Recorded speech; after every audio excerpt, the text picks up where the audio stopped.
Have you ever felt like something is wrong but no one believes you? As if the world around you is slowly falling apart, and no one notices?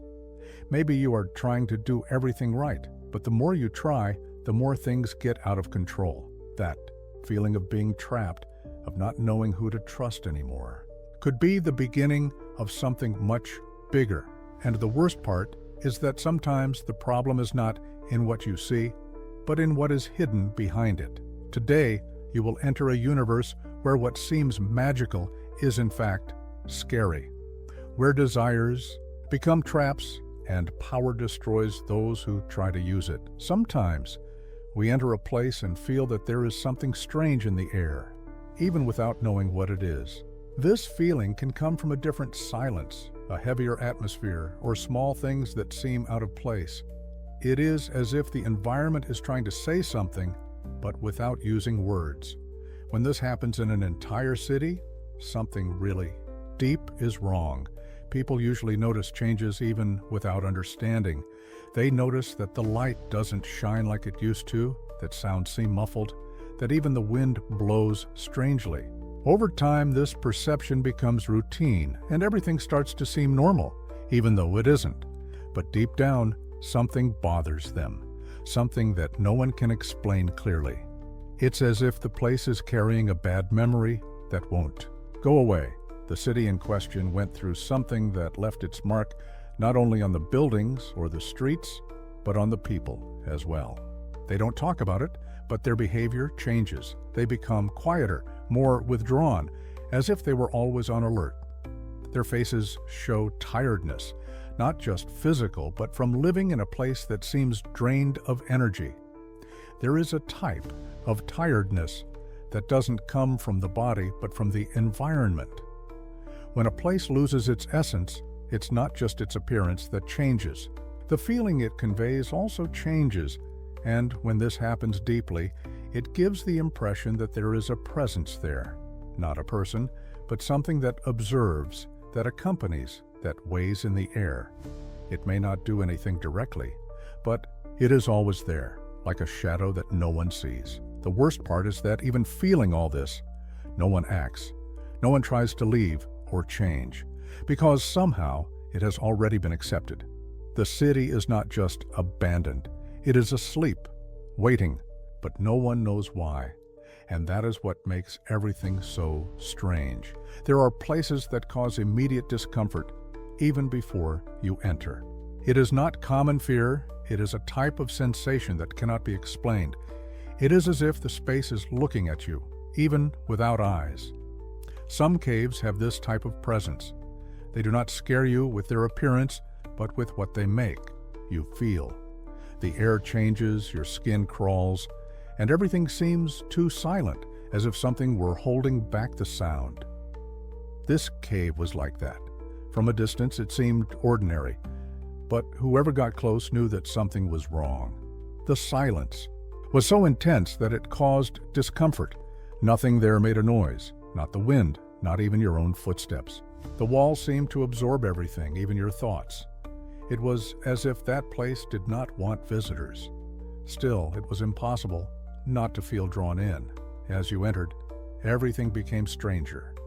The darkness wasn't just a lack of light, it was dense and heavy. Time seemed to slow down. Each step took longer than the last. There was no echo, no sign of life. But even so, a sense of presence grew. As if something inside was slowly waking up. You couldn't hear a voice, but your thoughts became confused. Ideas began to emerge that didn't seem to come from you.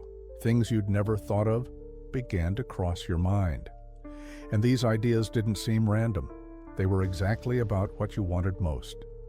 It was as if the place knew what was inside your mind. The most disconcerting thing was that these thoughts seemed like suggestions, small promises, offered calmly. Nothing was forced, but everything sounded tempting. It was as if the cave was testing your will, placing exactly what you shouldn't want right in front of you. It didn't scare you right away, but it left a void that was hard to ignore. Doubt grew without explanation. And when that happens, it's easy to forget where you came from and why you got there in the first place. Some choices don't scream. They whisper. Many people imagine a genie in a bottle as a playful creature, ready to grant wishes and change the lives of those who find him. But the idea of having unlimited power always comes with a price. Not all power is a gift.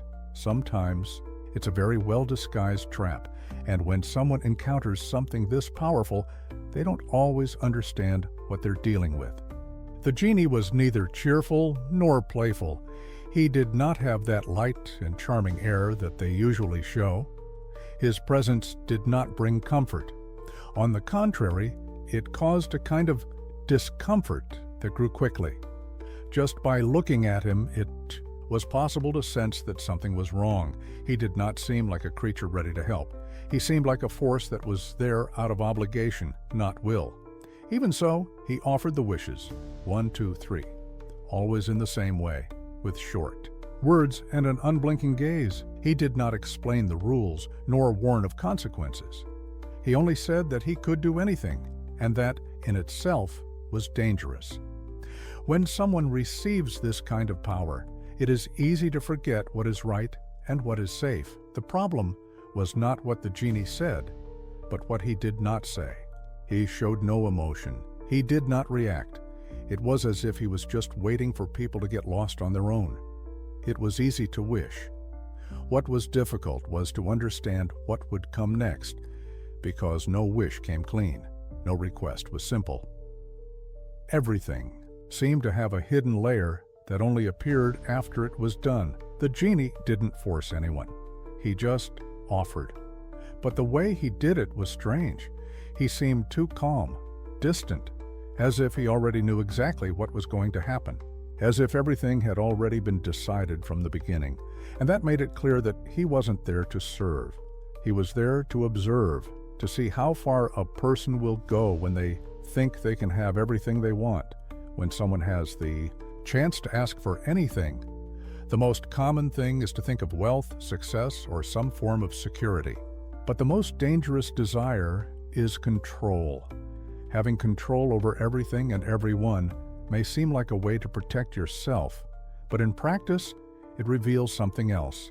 It shows that the fear of losing is greater than any desire to build something real. The first wish was not for love nor for freedom. It was for power. Not the power to change one's own destiny, but to dominate the world around them. The choice was clear: to control everything and everyone. This type of request changes the person who makes it and affects those around them. Because absolute control breaks the balance, it turns relationships into orders. It creates fear instead of respect. Soon after this desire, things began to change. People stopped acting on their own will.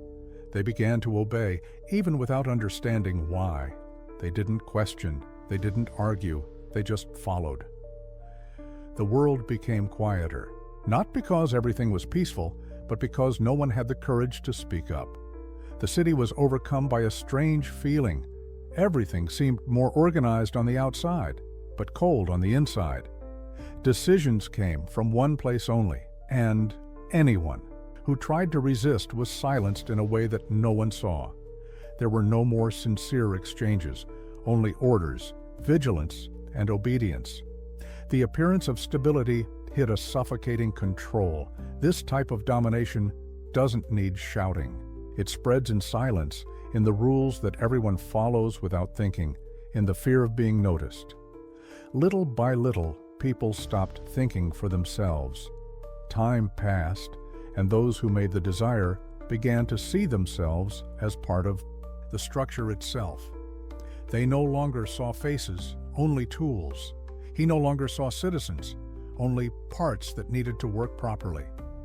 The strangest thing is that even though he had everything at his fingertips, the feeling of emptiness grew. The more power he had, the more distant he became from people. And what began as a desire for control became a prison, not for others, but for those who asked.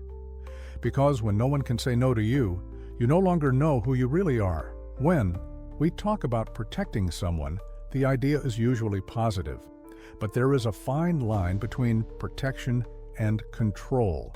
Sometimes what begins as care turns into possession, and when that happens, the other person is no longer free.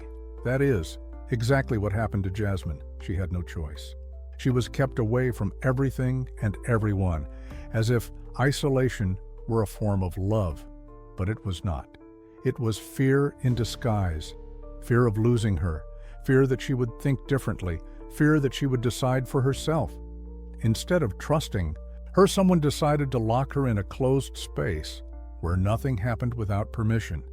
The place where she stayed looked beautiful on the outside, but on the inside, it was empty.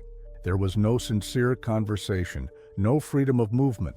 Everything was controlled. Schedules, words, even thoughts began to be monitored. When someone lives too long surrounded by rules they did not choose, they begin to doubt their own reality. Jasmine was not a prisoner in a cell with bars. She was trapped in an environment that was made to seem safe, but that took away everything she was. And the hardest thing to understand is that whoever did this thought they were doing the right thing. They saw no evil in their own actions. They thought they were protecting her, when in fact they were suffocating her. Over time, she began to realize that there was no longer room for her to be who she was. Everything she did was shaped by expectations. Even her opinion seemed dangerous. Any attempt to position herself was seen as a threat, and this made it clear that what existed there was not care, but rather disguised domination. The situation did not need chains to be captivity. All that was needed was constant fear, the lack of choice, and the feeling that any gesture could be misinterpreted. Freedom was gradually taken away until it disappeared completely. And the cruelest thing was the fact that all of this was done in the name of love. When we think of villains, it is common to imagine someone cruel, manipulative, and full of ulterior motives. But it's not always the case that the enemy seems to be the one who really is. Sometimes, the only person who sees what's wrong is the one everyone has learned to fear. In this case, Jafar wasn't evil in person. He was the only voice that still questioned what was happening. Over time, the changes in the city began to draw attention. The way power was taken, the decisions made without explanation, the growing fear among the people. All of this seemed clear to him, but no one wanted to listen. Jafar's image was already too tarnished for anyone to take his word seriously, and that left him alone, trying to fight against something much bigger than himself. He wasn't looking for glory. He didn't want the throne or titles. He wanted to stop this before it was too late. He knew that his desires were unbalancing everything, that the city was turning into something that no longer made sense. He tried to warn, tried to intervene, but he was seen as a threat. Every attempt to help was interpreted as betrayal. Being treated as an enemy when you're trying to help creates a strange feeling. It's like shouting in a place where no one is listening. And when someone finally does, it's too late. The damage is done. The power has already taken over. Reality has already changed. Even so, Jafar didn't give up. He kept trying, even though he knew that each step was riskier. He knew the limits of magic. He knew the price of wishes. And so, he was the only one capable of understanding how far it could go. But each attempt to resist brought him closer to collapse. The forces against him were not only external, the magical structure itself seemed to act against any kind of opposition. Being the only sane person in the midst of chaos is a kind of punishment. No one trusts, no one supports, and any mistake becomes proof of guilt. In the end, Jafar stopped being the villain of the story. But no one noticed, because people were too busy trying to survive something they couldn't even understand. The idea of living forever seems tempting. Many people think of it as a way to overcome death, to never waste time, to enjoy everything without rushing. But what almost no one considers is the weight that this carries. Immortality is not just a long life. It is the absence of an end. And when something never ends, it also never renews itself. The second wish was made out of fear. Fear of being betrayed, of losing control, of disappearing. It was an attempt to ensure that nothing and no one could destroy what had been achieved. But wishing to live forever without thinking about the consequences is like closing a door and throwing away the key. You remain in the same place forever, even when everything around you changes. At first, the feeling may even seem powerful. The body remains strong. Time passes more slowly. But over time, something begins to break inside. Relationships no longer make sense. People pass, faces change, but you remain. Memories accumulate and feelings lose shape. You no longer belong to the world, even though you are present in it. Immortality is also isolating. Other people continue to live normal cycles, being born, growing up, changing, leaving. Those who live forever do not follow this flow. They get stuck. And the worst part is that this type of prison has no bars. It is a solitude that hides behind time. There is no more urgency, no regret, no new beginning. Everything becomes a repetition. Over time, even the body begins to show strange signs. It does not die, but it does not remain the same either. It is as if it were trapped in a state between life and decay, a slow deterioration that never ends. It is not a disease. It is desire itself acting as punishment. Immortality ceases to be a protection and becomes a burden. Asking to live forever may seem like a solution, but in practice, it is a sentence. And those who make this request only realize this when it is too late, when there is no way out, when continuing becomes worse than disappearing. There are places that seem beautiful on the outside, but hide something that no one can see right away. The palace, which was once a symbol of power and admiration, began to cause strangeness. Everything there was grand, but there was something out of place. It was not just a question of appearance, it was a feeling that grew the longer one spent inside. Little by little, the environment began to change. The colors became more intense, the corridors more confusing, the rooms seemed to transform. People who entered no longer knew how to get out. And even when they did leave, they said that something was not right. The notion of time began to fail. The day seemed like night, and the night seemed to never end. The palace became a space where nothing was reliable. What seemed real could be an illusion. The mirrors did not show ordinary reflections. The windows showed landscapes that did not exist. It was as if the place was being shaped by an unstable mind, full of fears, distorted memories, and out of control. Desires. Those who lived there could not think clearly. Decisions were based on feelings, not logic. Every day, new rules emerged and old ones disappeared. The place no longer had any real order. It seemed as if everything was built to confuse, to isolate, to keep people trapped in cycles that never ended. Even the voices sounded different. Some people reported hearing whispers, others had the impression that they were being watched all the time. There was no security, even surrounded by walls.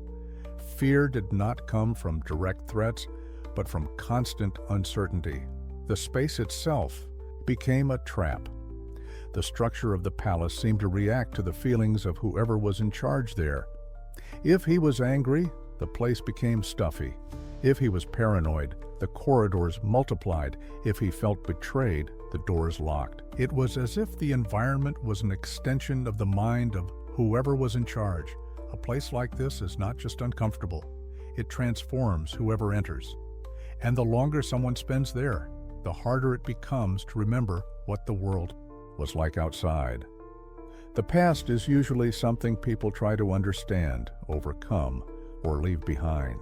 But wanting to erase everything once and for all is another kind of choice. It's as if what happened was a mistake that should never have happened.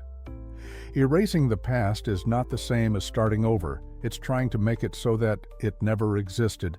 The Third wish was exactly that, a request for the past to cease to exist.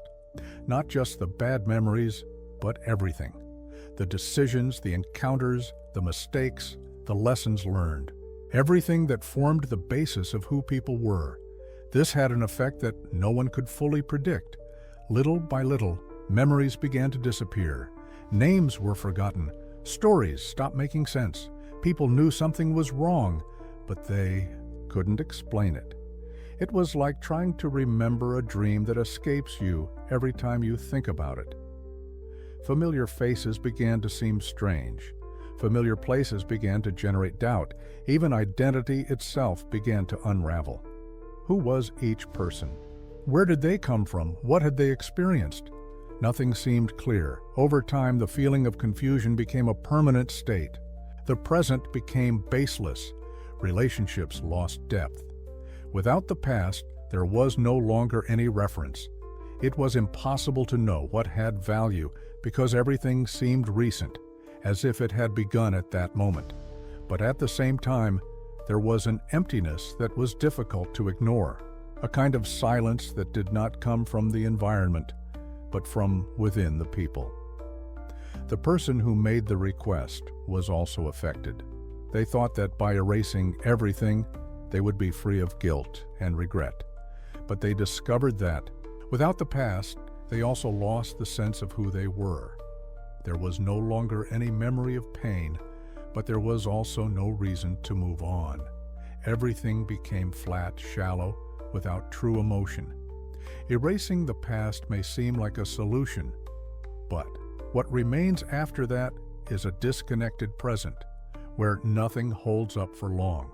And living like this is like walking in a place with no ground, a space where everything may seem calm, but where deep down nothing is firm. From the beginning, it seemed like the genie was there simply to obey. 3 wishes, no judgment, no interference. But little by little, it became clear that he did. More than follow orders, he observed. With each wish granted, he reacted with a strange calm. He showed no surprise, no concern. It was as if he had already expected everything that was happening. At first, this went unnoticed. Those who made the wishes were focused on the result, on what they wanted to achieve. But deep down, the genie was never just an instrument.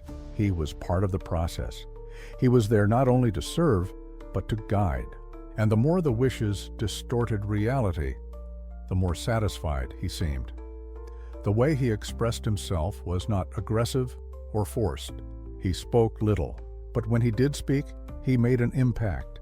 His words did not come in a hurry. They were whispers, short speeches, loaded with meaning. He never told what to do, he only provoked. He threw out small ideas that stayed in the head and grew over time. When the third wish was made, something changed. The genie did not disappear as before. He remained there, calm, watching the world fall apart. He did not interfere, but he did not leave either. And it was at that moment that everything made sense. The cycle did not end with the last wish. It simply began again. The genie was not a servant. He was a catalyst, a presence that awakened the worst impulses of whoever touched the lamp. Even after everything, he was still there, waiting. Not because he still had orders to follow, but because his role went beyond that. What he sought was not to serve. It was to free something older, deeper, that fed on human choices. Choices driven by desire, fear, and vanity. The lamp, now forgotten, seemed harmless, but in silence it waited. Until someone, unaware of anything, found it again, and the cycle would begin again as it always had. Because the genie was never a prisoner. He was part of the plan, and the plan never ended. Now that you have seen everything, here is a warning. Not every wish is worth it. Sometimes what seems to be the solution is just the beginning of the problem. So pay attention, because danger does not always come screaming. It arrives quietly, disguised as an opportunity, and if you are not careful, you can fall into the same trap.